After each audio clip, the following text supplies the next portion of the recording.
Welcome back to Inside the Philippines. This is the channel where we sit down with the men who went looking for something over here and found out what it actually costs.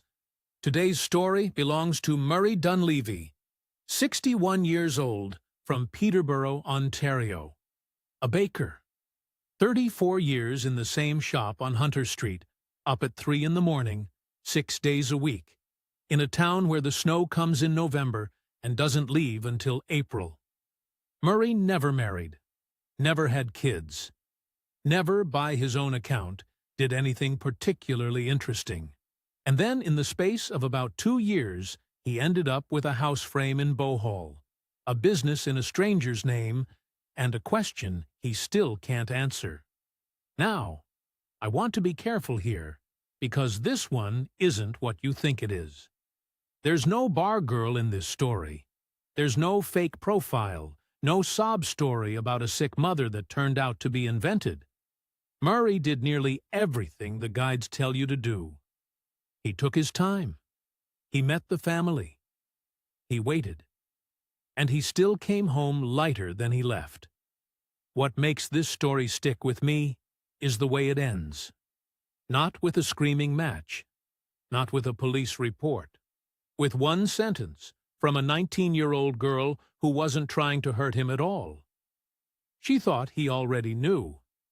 If you've ever wondered what Filipinas are actually looking for in a foreign man, not the joke answer, the real one, Murray got told to his face, and he's never been able to unhear it. Here's his story, in his own words. I got up at 3 in the morning for 34 years. That's the part people don't understand when I say, I was a baker. They picture, I don't know, a nice smell. Flour on your apron. It's not that. It's a hot room in the dark, and a timer going, and you're alone in it. Peterborough's a small city. Ontario, about an hour and a half northeast of Toronto, if the 115 isn't a disaster. Hunter Street's the main drag downtown. There was a Portuguese couple, the Barrosos. They had this bakery there, and they hired me when I was 26, because I was the only one who applied who could be counted on to show up. That was the whole interview, more or less. Manny asked me if I drank. I said, not really. He said, good, you're hired. 11 years in, they wanted out. Manny's back was gone, so they sold me the ovens and the debt.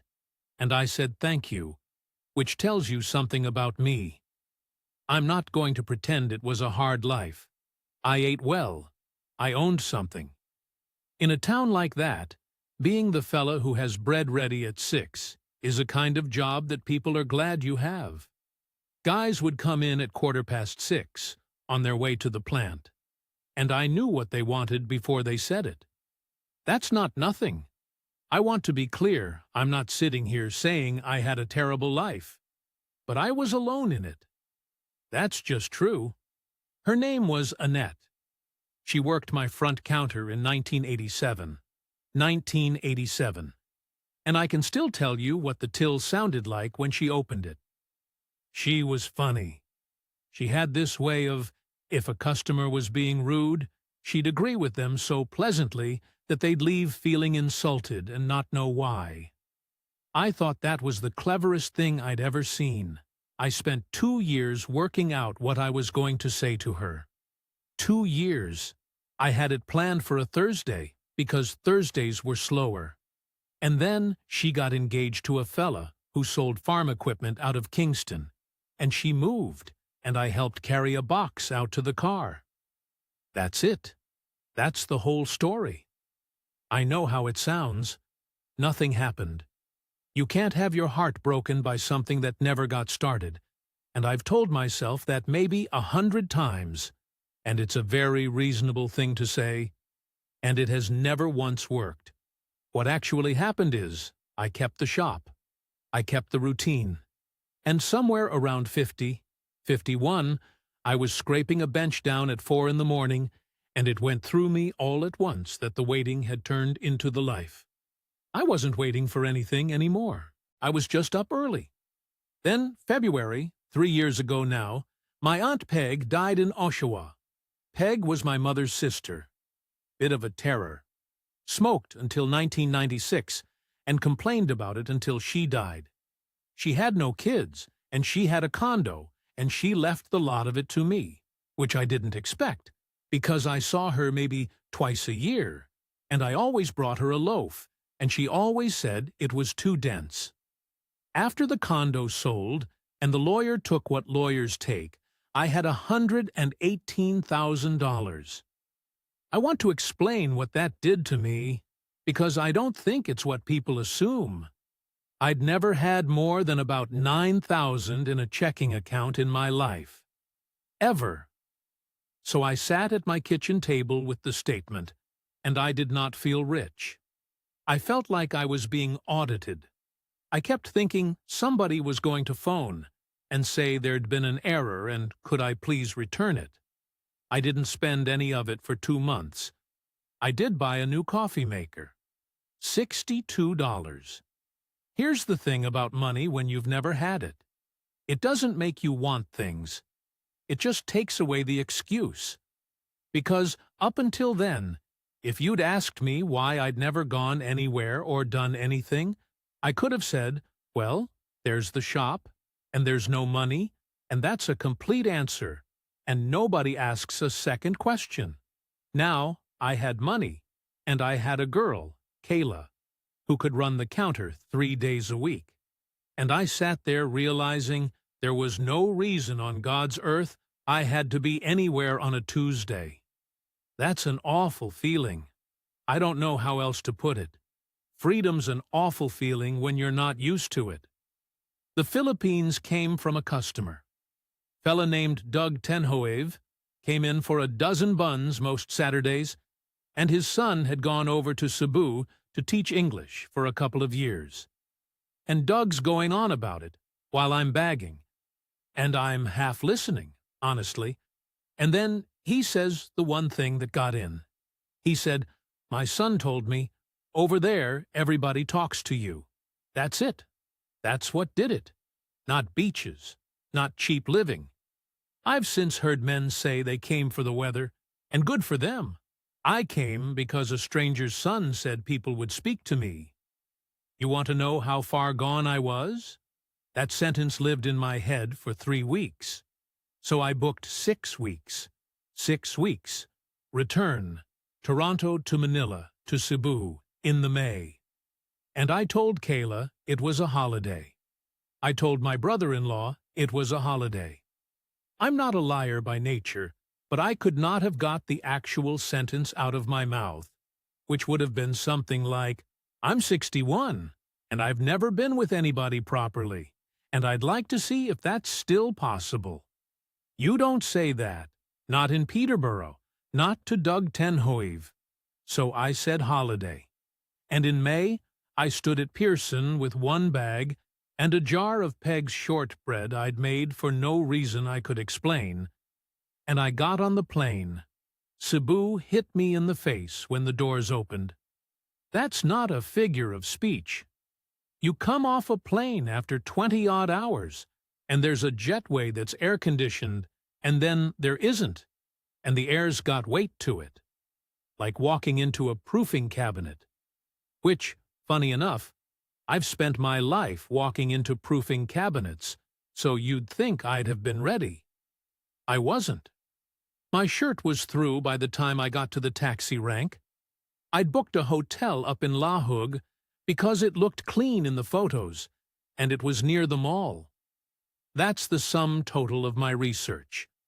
A man with $118,000 and 6 weeks off. And my planning was near the mall. First 10 days, I did almost nothing. I want to be honest about this part because one think men skip it when they tell these stories. They jump to the girl. But the first 10 days I was just a 61-year-old Canadian sitting by himself. And it was, I don't want to say hard, it was strange. I'd get up at 5 because my body doesn't know how to do anything else, and I'd be sat in the hotel breakfast room at 5:10 with the lights half off, and the girl on shift would bring me coffee and say, "Good morning, sir," and I'd say, "Good morning," And then that was it. That was the conversation. The thing Doug's son said was true, mind you. Everybody talks to you. That's the part nobody warns you about.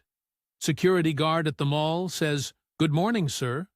Girl at the Mercury Drug says, "Good morning, sir." Fella selling mangoes outside says, "Hello, Joe. Where are you going?" And I'd been so worked up about being spoken to that when it started happening constantly, I found out I hadn't the first idea what to do with it. I'd smile and nod and keep walking like an idiot. 34 years of 6 a.m. regulars who wanted buns, and it turns out I only knew how to talk to people who wanted something specific from me. I went to a bar in Mabola one night. Not that kind of bar, before anyone gets ideas. Just a place with San Miguel and a telly. There were 3 or 4 Brits in there, all 55 and up, all divorced, and they adopted me for the evening the way expats do. They warned me. I'll say that for them. Fella named Ian, Bolton I think, he'd had 2 red horses, and he said, "Whatever you do, don't fall in love here." He said they're all the same, mate. All of them. And there was another one nodding along, saying they see the wallet before they see the man. And I sat there, and I thought, and I'm ashamed of this now, so I'll say it plain. I thought, you two were miserable before you got on the plane. That's what I thought. I looked at Ian with his gut over his belt and his complaining, and I decided the problem was Ian. I've had a lot of time to think about that evening. Day 12 I got a heat rash, both forearms, red and angry, and I'd been scratching it in my sleep. So I went to the mall in Mandaue, Big Gaisano, and I went to the pharmacy counter to ask for something. There was a woman behind it in the white uniform, late 30s, hair pulled back, and I tried to ask for a brand I'd seen advertised, and I absolutely butchered the name of it, said it like a Canadian would, all wrong, and she laughed, not a polite laugh, a real one. She put her hand over her mouth and apologized, and then laughed again anyway. And then she said it properly for me, slow, twice, like you'd teach a child, and made me say it back.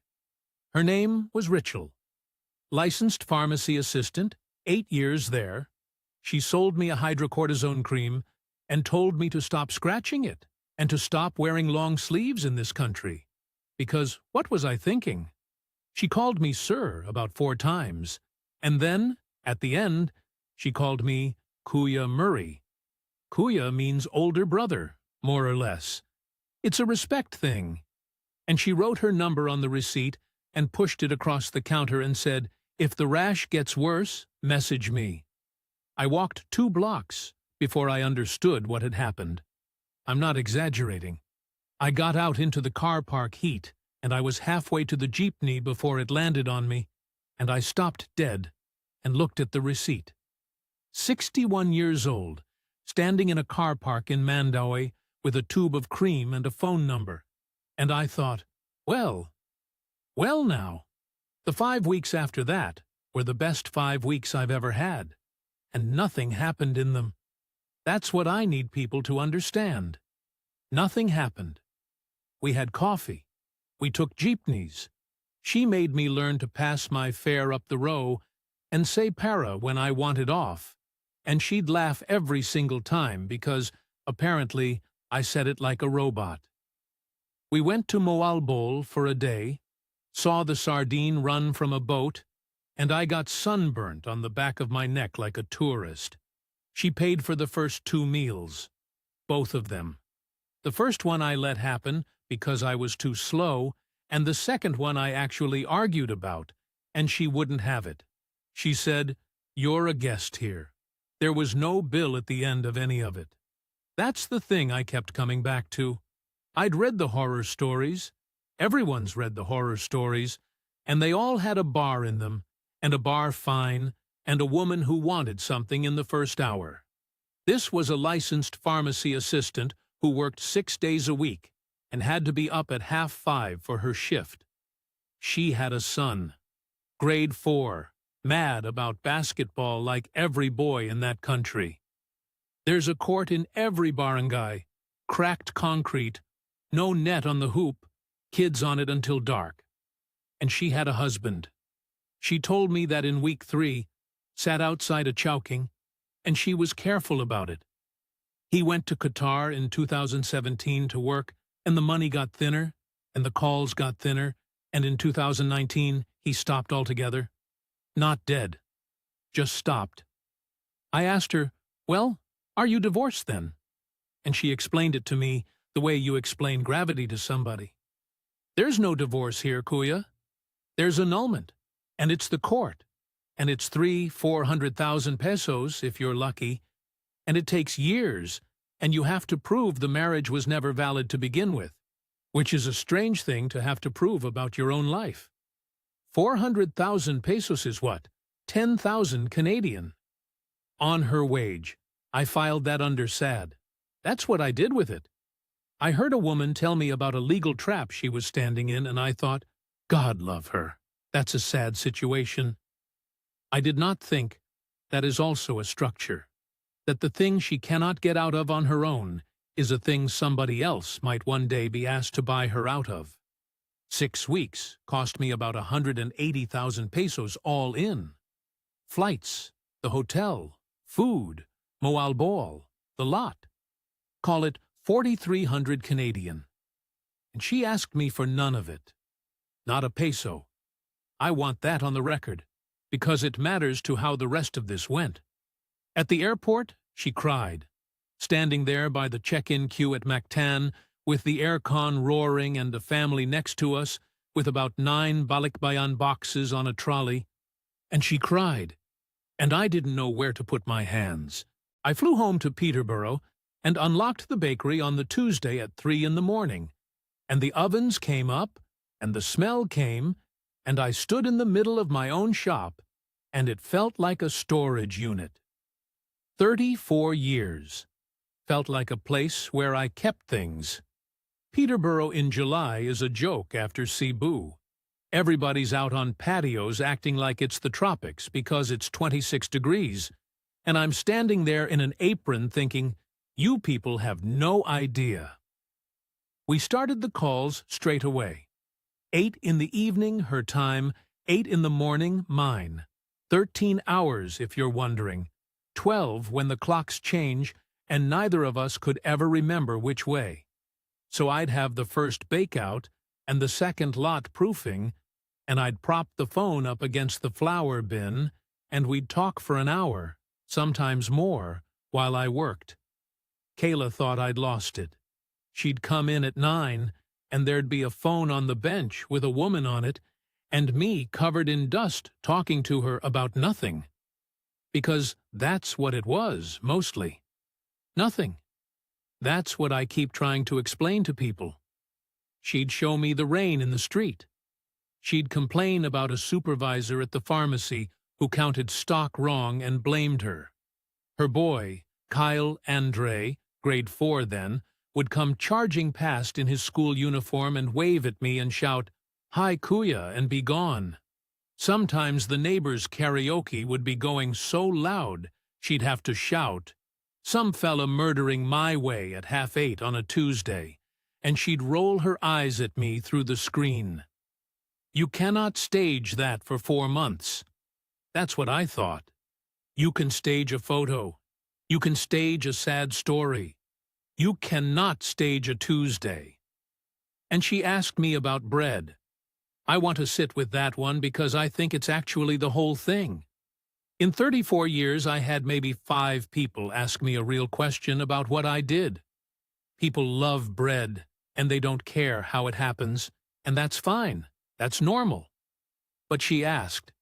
She wanted to know why rye needs different handling. She wanted to know what the ovens cost to run. One night I explained hydration percentages to a woman on the other side of the planet for 20 minutes, and she asked follow-up questions. And after we hung up, I sat on an upturned crate in my own bakery and had a bit of a moment. 61? Nobody had ever done that. Now here's the part one hinilusinad. One, need to be very clear about, because everybody watching is waiting for the money to start. For 4 months, she took nothing. Not a peso. Not a load. Not a top-up. Nothing. And it's not that I didn't offer. I offered twice. First time was August. She'd mentioned her hours got cut. And I said, look, let me send you something. It's nothing to me.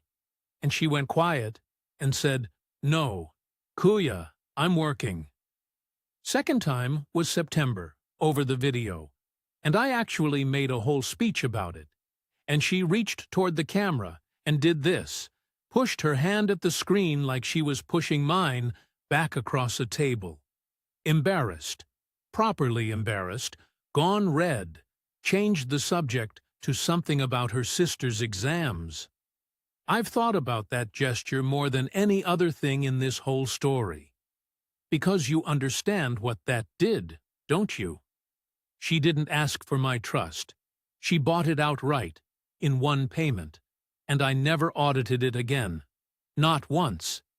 Every single thing that came after, every request, every number, went through a door that she'd unlocked in September of 2023 by not taking $600. I'm not saying she planned that. I've gone back and forth on it for 2 years, and I honestly don't know. It might have just been pride. Filipinos have a lot of pride about this, more than people think. But I know what it bought.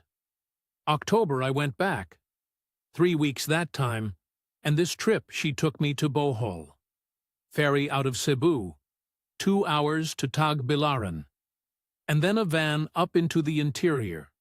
Not the beach side, not Alona where the tourists go. The other Bohol. Rice, coconut, a barangay with a basketball court and a chapel and about 9 sari-sari stores selling the exact same 4 things. Roosters at 4 in the morning, church bells, dogs. The house was concrete block on the bottom, wood above, corrugated roof. 14 people in it that weekend, and I counted. I have never in my life been received like that. Her mother took my face in both hands. There was lechon, an actual pig, for me, which I found out later cost them somewhere around 8,000 pesos, call it 200 Canadian, which for that household was ruinous, and nobody mentioned it. Her father shook my hand about 40 times. By the second day, he was introducing me to neighbors as part of the family. And I want to be fair here. That was real. I've had a lot of reasons since to go back over it and decide it was theater, and I don't believe it was. Those people were genuinely glad I was there. Here's what I didn't understand about the shape of it. Rachel's the eldest of 5. In that culture, that's not a birth order. It's a job. She'd been the one working since she was 19. Her wage, a licensed pharmacy assistant in Cebu, 8 years in, was about 18,000 pesos a month, 430 Canadian. Out of that came her son, her rent, her share for the family, and whatever was left, which was nothing. And the whole country runs on this. 10 million Filipinos work overseas and send money home. Every family there has somebody in Dubai or Hong Kong or on a ship. It's the most normal thing in the world. A daughter goes abroad, and the money comes back, and the house gets a roof. What I didn't grasp is that, from the inside, a foreign boyfriend and a job in Qatar are the same category of event. It's not cynical, it's just, that's the shelf you go on. The dialysis came up on the Sunday. And this is the bit. Nobody asked me. The mother's kidneys had been going for 2 years. She was on twice a week at a center in Tagbilaran, and it's about 4,000 pesos a session with the PhilHealth bit knocked off, so call it 32,000 a month, 760 Canadian, on a household that earned maybe a third of that. They were talking about it at the table. In Bisaya mostly, some English. Working out who could take her Thursday, whether to skip a week. Skip a week. That's a real sentence, people say. I sat there and I understood about half and all of it, and I said, "Let me help with that." Rachel said no immediately, actually got sharp with me, in front of everybody. Her mother said something to her in Bisaya, quiet, and Rachel went quiet. I sent 18,000 pesos that afternoon, $430, from my phone, standing in a yard with a rooster screaming at me. Within about 3 weeks it had become 25,000 a month, 600 Canadian, standing order. Same date. Nobody negotiated it. It just settled there the way water finds a level. And I felt, this is the part 1/500 want a younger man to hear, I felt useful, not generous. Useful. 61 years of being the fella who was always there, and finally somebody actually needed the thing I could do. I flew home in November with the transfer set up, and a decision I hadn't said out loud yet. I was going to lease the shop. I told Kayla in December, and she cried, which I wasn't expecting. 34 years, and it turns out the shop meant something to somebody besides me. The lease went to a young couple, Ben and Priya, who'd been doing markets and wanted a proper premises. They took it on a 5-year with an option. They kept the ovens, they kept the name. $1,400 a month coming in, which with my CPP, I'd taken it early, so about $1,140 a month, put me around 2,500 Canadian coming in every month without lifting a finger. On paper, that's a fortune in Cebu. On paper. I flew out the 22nd of January, 2024. Now, the visa. People always want to know about the visa, so I'll do it quick. There's no golden ticket for a fella in my situation. You come in on a tourist stamp, 30 days. Then you go to the Bureau of Immigration office, the one in Cebu's in Mandaue, up near the Marina Mall, and you queue, and you pay, and you get another 29 days, then another 2 months, and so on. Costs you maybe 8,000 or 9,000 pesos a go by the time you've done the ACR card and the express lane fee and whatever else. Call it $200. And you can keep doing that for 3 years, and then you're done. You have to leave the country and start again. The proper answer is the 13A, the marriage visa. Permanent, near enough. But you have to be married to a Filipino citizen, and Rachel was married to a fella in Doha who hadn't phoned her in 4 years. There's no divorce in that country. Annulment's the only road, and it's 300,000 to 800,000 pesos and 2 to 5 years, and you have to go to court and argue that your own marriage was never real to begin with. So I was on the treadmill. I knew I was on the treadmill. I told myself it was temporary. We got a place in Mandaue, 2nd floor, 2 bedrooms, 22,000 a month, 530 Canadian. Tiled floors, a little balcony with a plastic table. The water pressure was rubbish, and there was a fella below us with a rooster he swore was a pet. And I have to say this next bit properly, or the rest doesn't make sense. That was the happiest I have ever been. Not a figure of speech. 9 months, roughly January to September of that year, and I would have signed for it to go on forever. Kyle Andre used to test me on Bisaya at breakfast. I got to where I could do numbers, food, and about 6 insults he thought were hilarious. He taught me lami, which is delicious, and I'd say it about everything until he begged me to stop. We had a routine on Saturdays. SM Consolation. He'd want Jollibee. I'd want anything else. He'd win. Sunday Mass at the parish church, every week. I'm not a believer. I want to be honest about that. My mother stopped taking me when I was about 11, and that was that. But I went. Hot as anything in there, everybody fanning themselves with the bulletin, and there's a bit where you turn and shake hands with the people around you. And after about the 4th week, the same old women started looking for me. 61 years old, and I'd found a group of people who noticed if I wasn't there. Now, the money. I'd been sending 25,000 a month, 600 Canadian since November. That was the dialysis and the household. Fine. I'd budgeted for that. In March, her sister's boy needed tuition. $7,000 a semester, $170 for a lad to stay in school. What are you supposed to say to that? In June, a typhoon came through Bohol and took better than half the roof off the family house and part of the kitchen wall. 95,000 pesos to put right. 2,280 Canadian. And I saw the photos, and it was real. And I want to be clear that nothing about that was invented. Roofs do come off. That's just the arithmetic of living there. August, Jomar's motorcycle, that's her brother, second eldest, engine went, and he uses it for a bit of delivery work, so 11,000 for the repair. By September, the standing monthly was 42,000 pesos. 1,000 Canadian, near enough, every month. Same date. Each one of those, on its own, I'd do again. That's the thing I need you to understand. There isn't a single line item on that list I'd argue with. It's the total I'd argue with, and you never see the total, because nobody ever hands you the total. Then there was the christening. Richel's cousin had a baby, and they asked me to stand as Ninong, godfather. And I was pleased, honestly. I thought it was lovely. I bought a shirt for it.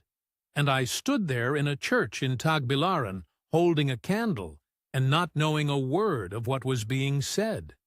Here's what nobody explained. Ninong isn't a ceremony over there.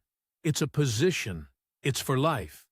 You're expected at the birthdays, you're expected at graduation, you're expected when there's tuition, and when there's a hospital, and when there's a wedding.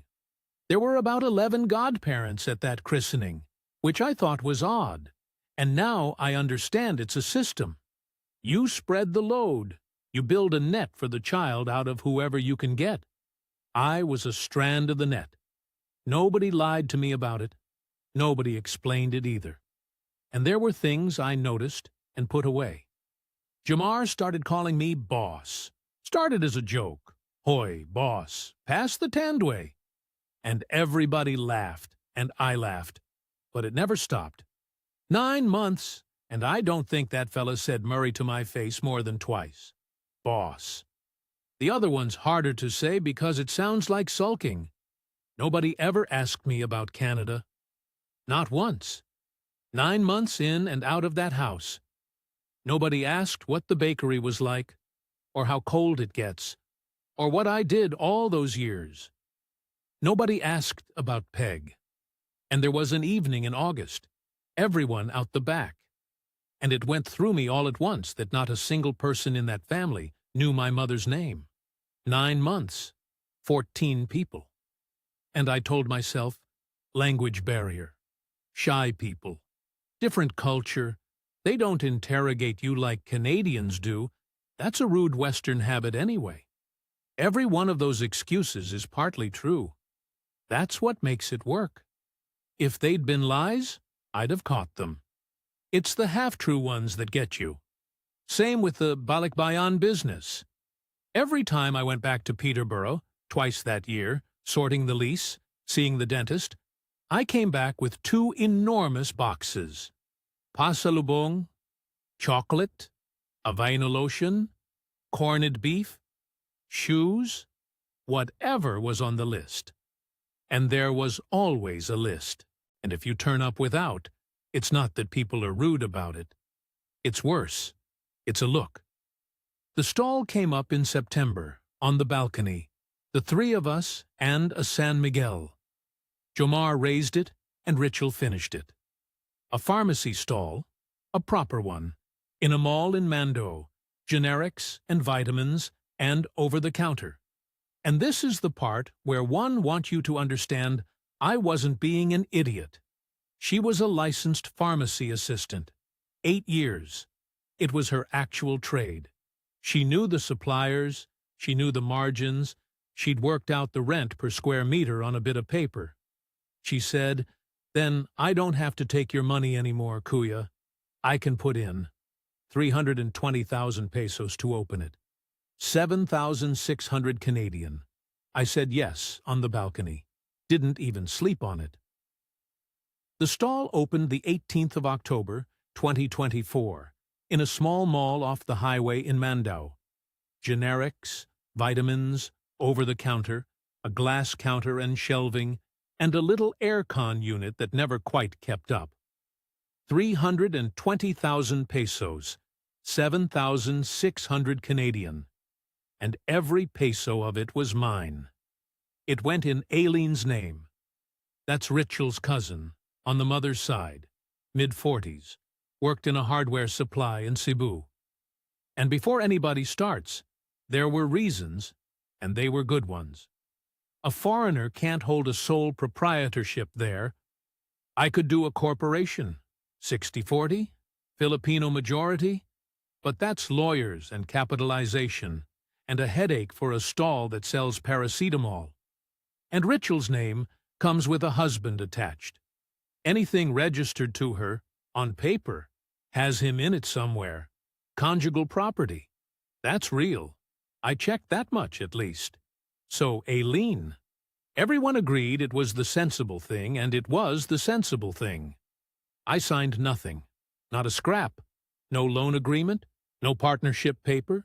Nothing that said Murray Dunleavy put in 320,000 pesos. It never occurred to me to ask, and if it had occurred to me, I'd have been too embarrassed to bring it up. Because, what do you say? I love you all very much. Now sign here. And here's the thing I'd want a man in my position to hear. It wasn't a trick. That arrangement is what everybody does. It's normal. Ask any expat in Cebu, and half of them will tell you their business is in somebody's cousin's name.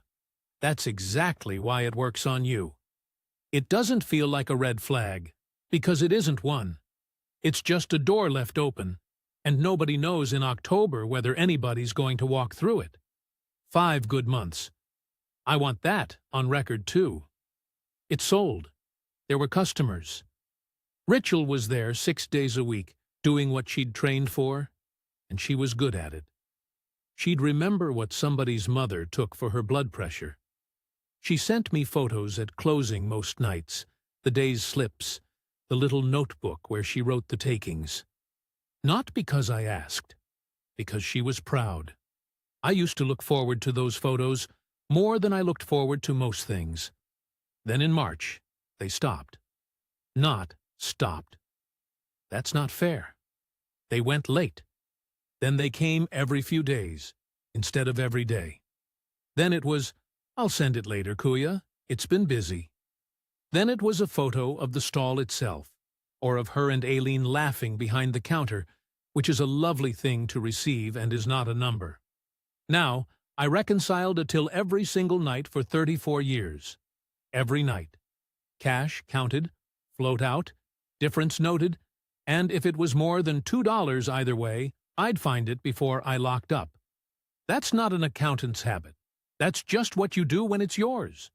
So I noticed in week 1, I want to be honest about that, I didn't drift into it.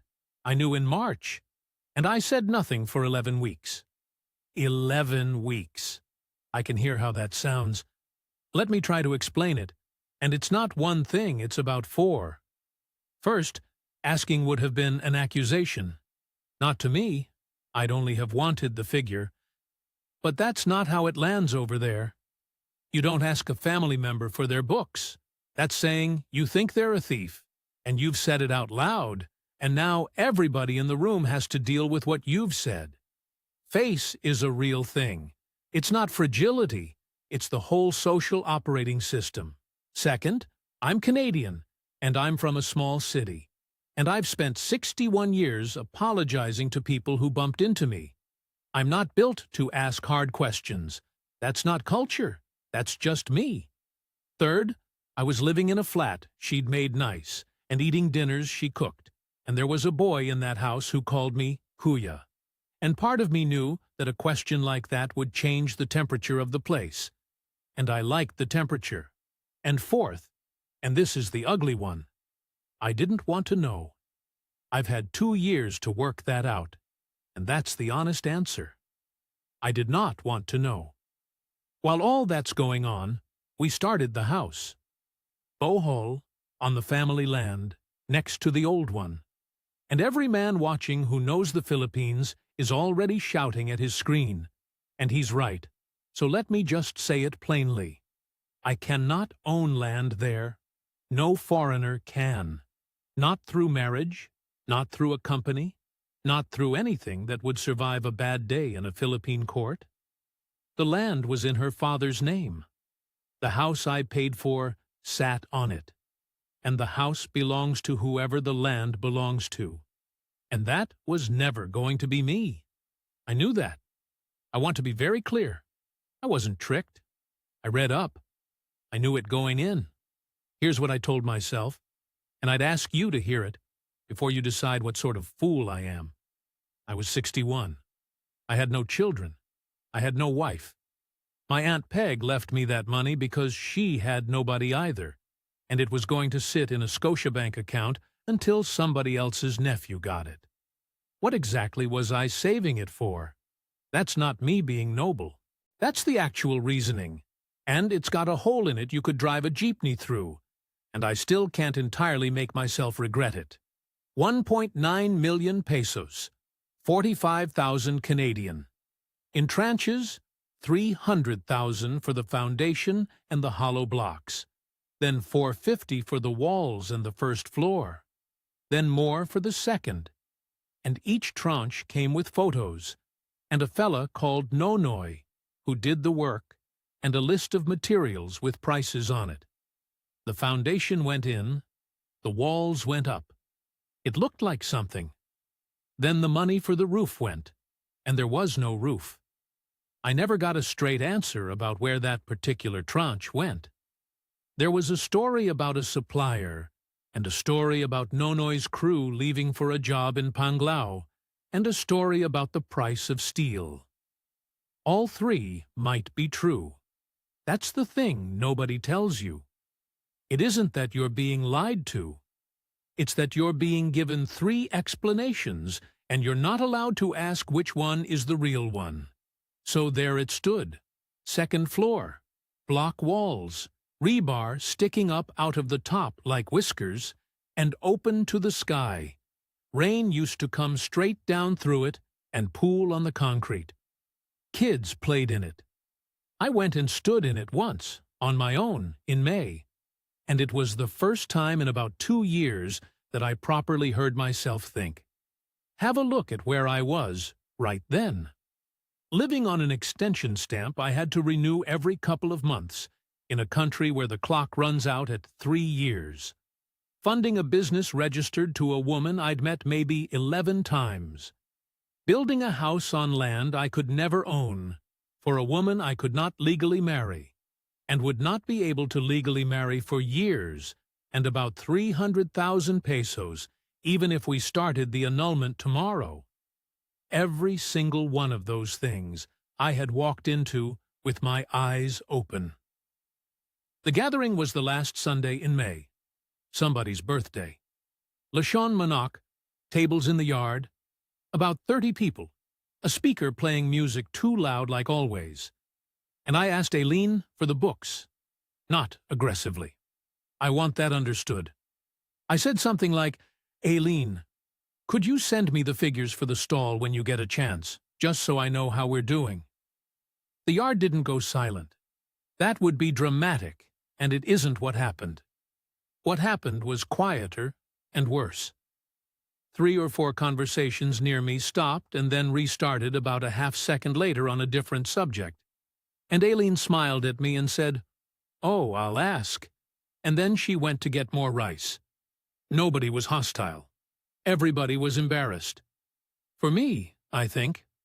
That's what I couldn't stop chewing on afterwards. They weren't caught. They were embarrassed on my behalf. The way you'd be if an old fella at a party said something that wasn't done. Rachel had it out with me in the van going back, and she wasn't angry that I'd asked. She said that straight off. She was angry that I'd asked in front of people. She said, "You could have asked me." Why did you make them see that? I sat there and looked out the window at the coconut trees going past in the dark, and I thought, I've been coming to this family for nearly 2 years. I've paid for a roof and a motorbike and a machine that cleans that woman's blood twice a week. There's a house standing on their land with my aunt's money in it, and I'm still the guest. I'm the fixture. I'm the thing in the corner of the room that everyone's fond of, and nobody quite talks to. I didn't say any of that. I said, sorry. Of course I did. We went back to Bohol the 3rd weekend of June. Not for anything in particular. The mother had a checkup in Tagbilaran, and Richel wanted to see her. And I went because I always went. It started over the house. Of course it did. Jomar brought it up in the yard after we'd eaten, and it wasn't aimed at me. That's the thing. I wasn't in it. He said something to Richel, and she said something back, and the mother came in on Jomar's side, and then Aileen was in it too, defending herself about something. And inside about 4 minutes, it had gone from a conversation to the other thing. All of it in Bisaya. Fast Bisaya, the proper kind, not the slow kind they used with me. I want to be accurate about how much I understood. Maybe a third. I had the words for money, for the roof, for shame, and I had Aileen's name coming up over and over. Quarta. And I had all of the tone, which is more than enough. You don't need the language to know when a family's saying the thing they've been not saying for a year. I sat on a plastic stool by the sari-sari next door with a warm San Miguel, and I looked at my shoes. That's the picture I'd want you to have of me, if you're going to have one. 62 by then. Sitting outside a family argument about my own money, in a language I never learned, being extremely careful not to look like I was listening. Divine came and got me. Divine's the youngest. 19 then, at a college in Tagbilaran, doing hotel and restaurant management. She's the one who taught me tongits. That's a card game, 3-player, and she used to absolutely fleece me for 10 peso coins and laugh about it. And she's the only one in that entire family who ever asked me a question about Canada. Once, maybe a year before, she asked if it was true you could put a wet shirt outside in winter, and it would freeze standing up. I said yes. She thought that was the funniest thing she'd ever heard. She said, Kuya, come, and we walked out past the basketball court to where the road goes down toward the rice.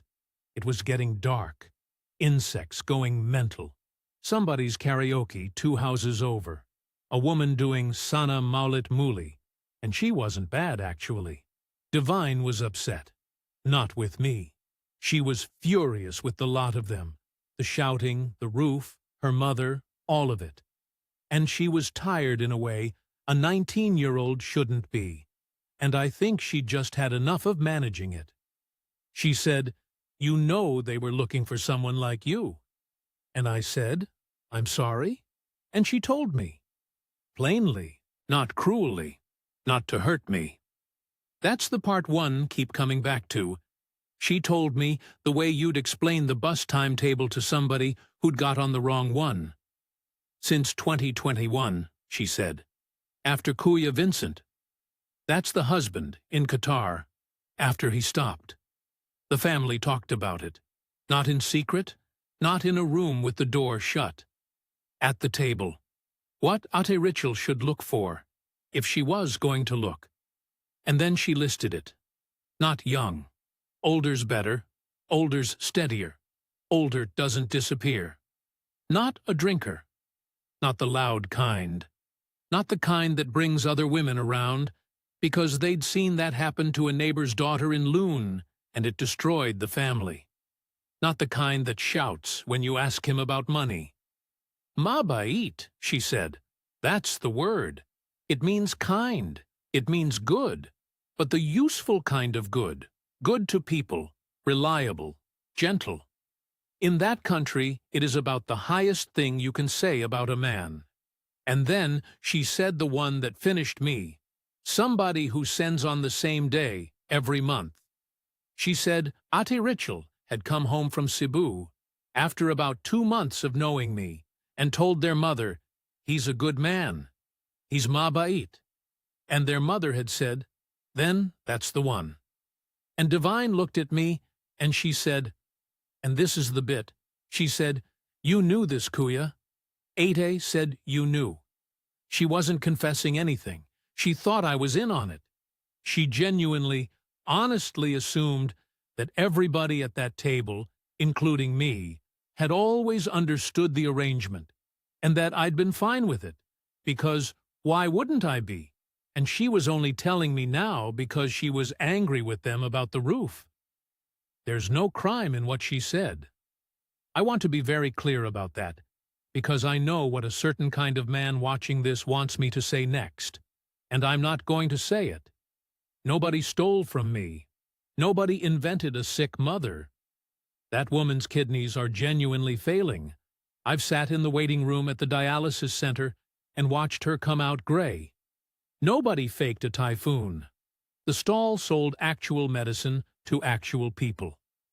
Rachel got up at 4:30, 6 days a week for 8 years before she ever met me. What Divine described was a hiring decision.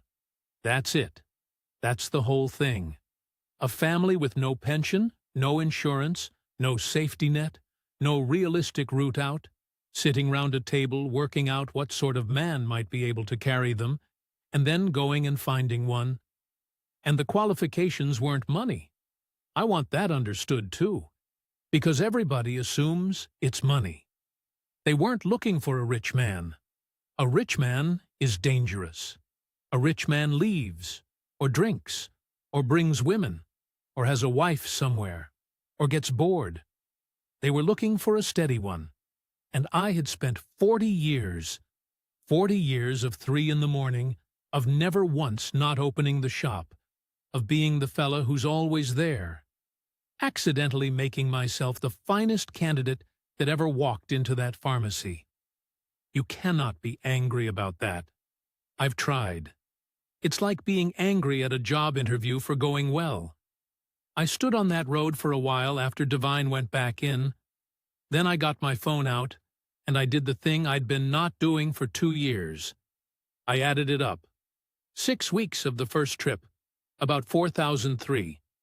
The 3 weeks in October, another 2.5.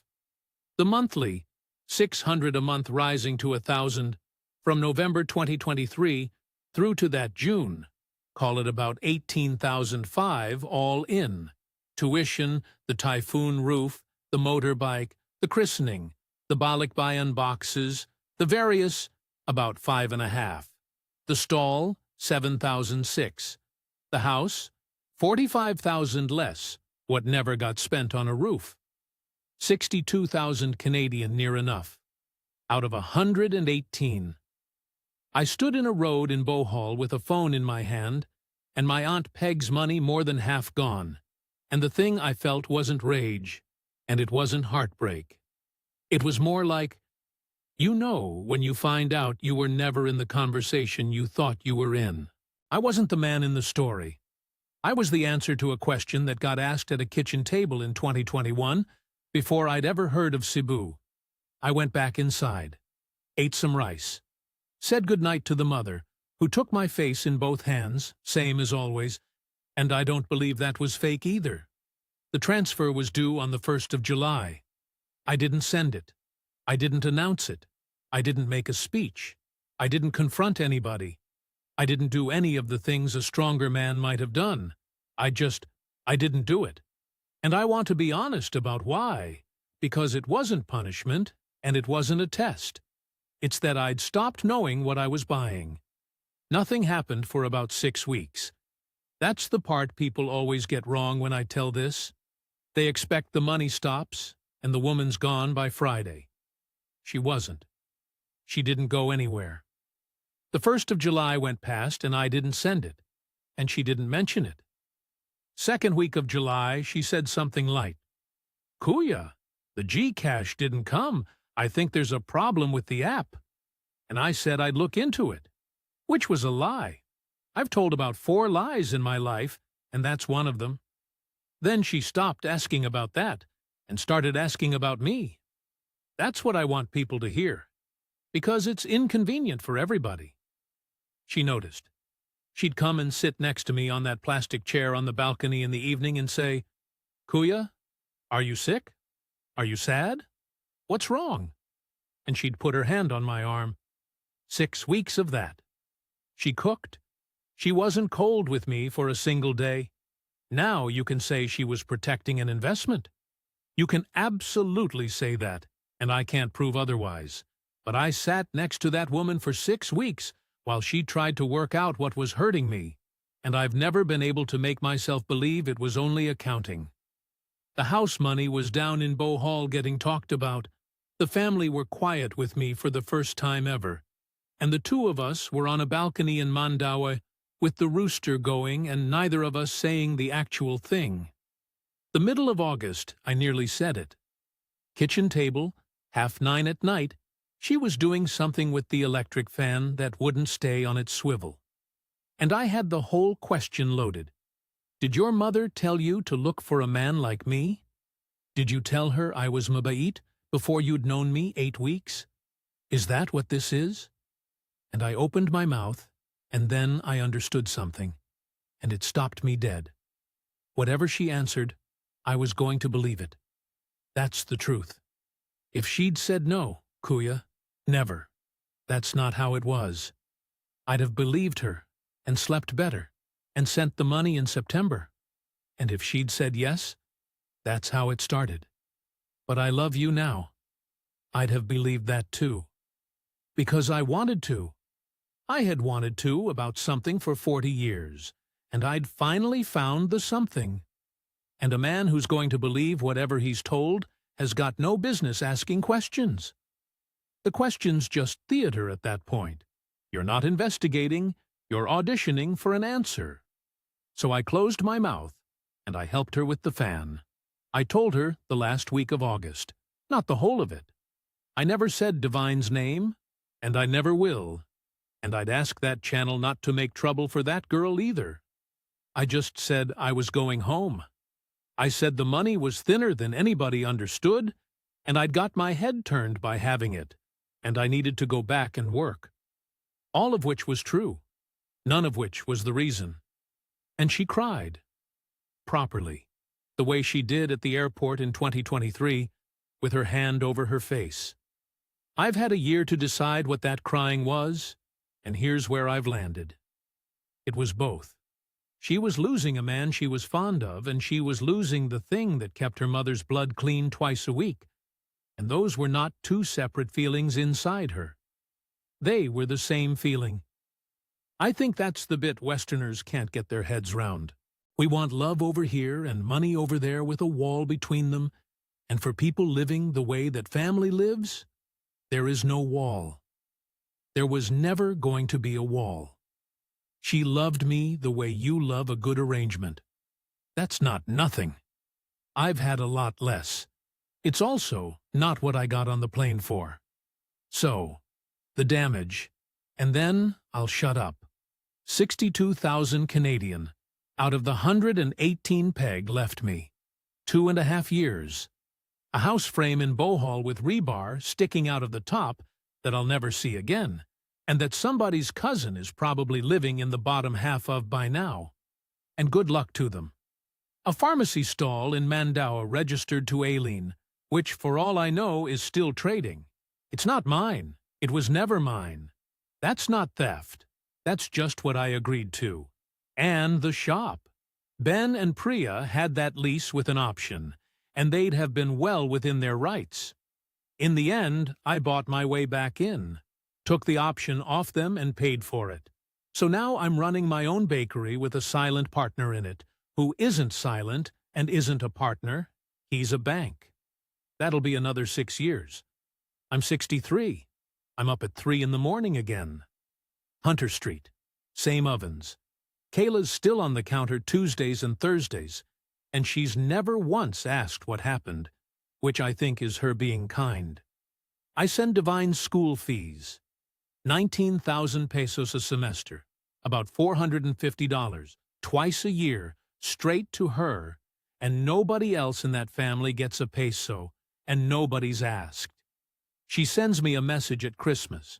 She's doing well, and people are disappointed in me. That's the strangest part of all this. I've told two fellas at the Legion the outline of it, and both of them wanted me angrier than I am. They wanted a villain, and I haven't got one. And when you haven't got one, people assume you're still soft in the head about it. I'm not. Here's what I've got instead. They weren't looking for a man. They were looking for a category. And the category wasn't rich. Everybody assumes it was rich, and it wasn't. Rich is a liability where they live. Rich men leave, rich men drink, rich men have a wife in Ohio. They wanted steady, kind, quiet, doesn't shout, doesn't chase, sends on the same day every month. And I had spent 40 years, without ever meaning to, turning myself into the best applicant that ever walked into that pharmacy. Every good thing about me, the showing up, the not complaining, the being always there, every one of those was a line on the CV. You don't get to be bitter about being valued for your virtues, but you'd better know that's what's happening. Because being chosen for what you're useful for isn't the same as being chosen. And a man like me, a man who's never been chosen for anything, cannot tell the difference from the inside. Not on his own, not without asking. The question was never whether she was lying to me. She hardly told me a lie the whole time.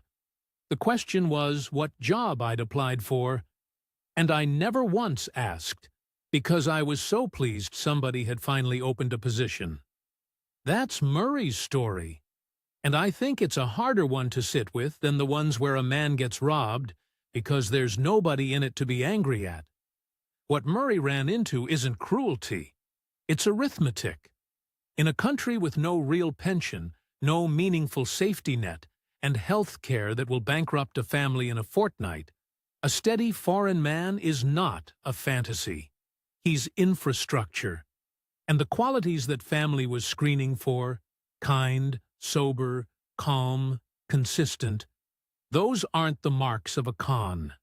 They're the marks of somebody trying very hard not to bring another disaster into a house that's already got enough. So when people ask what Filipinas are looking for, understand that a great many of them are answering a different question than the one you asked. Not who do I want? Who can we survive? That can sit alongside real affection. It usually does. Murray's convinced it did, and he was there and we weren't. But here's the practical end of it, and it's the same as it always is on this channel. Fund nothing you can't audit. Sign something or expect nothing. Don't put your money into land you cannot legally own, no matter how sensible it sounds at the time. And if you find yourself being praised for being reliable, being steady, being a good man, be pleased. That's a fine thing to be. Just know what it's worth to the person saying it, and to whom. Thanks for spending this time with us. If Murray's story rang a bell for you, we'd rather hear it in the comments than not. Take care of yourselves out there. That's all from Inside the Philippines.